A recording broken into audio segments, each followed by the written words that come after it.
Use the hexagonal tool to mount the laser on the bracket.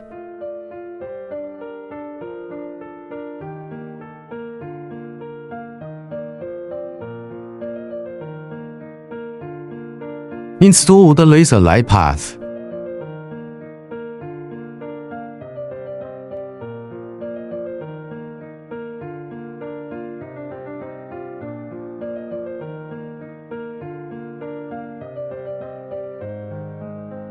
Installing the operation control system screen.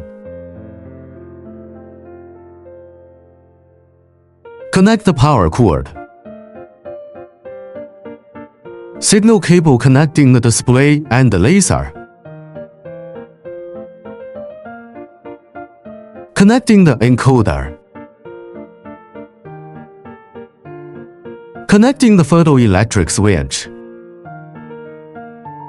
Turn the switch to open. System startup.